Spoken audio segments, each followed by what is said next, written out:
यंत्रोद्धारक हनुमान मंदिरात 2 एप्रिल रोजी विविध धार्मिक कार्यक्रमांचं आणि उपक्रमांचं आयोजन करण्यात आलं आहे। श्री हनुमान जन्मोत्सवानिमित्त गुरुवारी यंत्रोद्धारक हनुमान मंदिरात विविध धार्मिक कार्यक्रमांचं आयोजन करण्यात आलंय, अशी माहिती मंदिराचे अध्यक्ष संतोष पुजारी यांनी दिली। सकाळी 6 ते 9 या वेळेत श्री गणेश पूजन, अभिषेक, पुष्पार्चन, सहस्त्रनाम अर्चना, हनुमान सहस्त्रनाम हवन, महाआरती, हनुमान चालीसा पठण, गधा पूजन तसंच पाळणा सोहळा होणार आहे। भक्तांसाठी प्रसादाचीही व्यवस्था करण्यात आली आहे। या कार्यक्रमास नगरसेविका श्रीदेवी फुलारे तसंच स्त्री शक्ती फाउंडेशनच्या संस्थापक अध्यक्षा किरण माशाळकर आदी उपस्थित राहणार आहेत।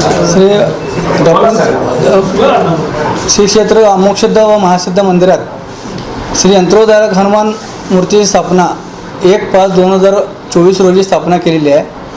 त्यानिमित्ताने 2/4/2026 रोजी हनुमान जन्मोत्सव निमित्त विविध धार्मिक कार्यक्रमांचे आयोजन केलेले आहे।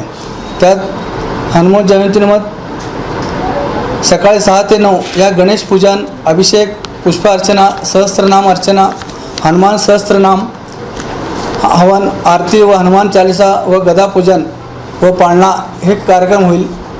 आणि त्यानंतर सर्व भक्तांना महाप्रसादाचा आयोजन केलेला आहे।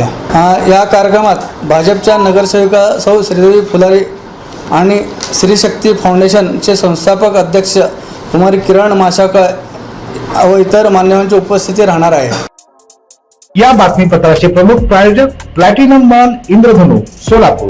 सोलापुरातील सर्वात प्रतिष्ठित इंद्रधनु सोसायटीचा नवीन भव्य कमर्शियल प्रोजेक्ट आता रेल्वे स्टेशनच्या अगदी शेजारी शहराच्या मध्यवर्ती ठिकाणी।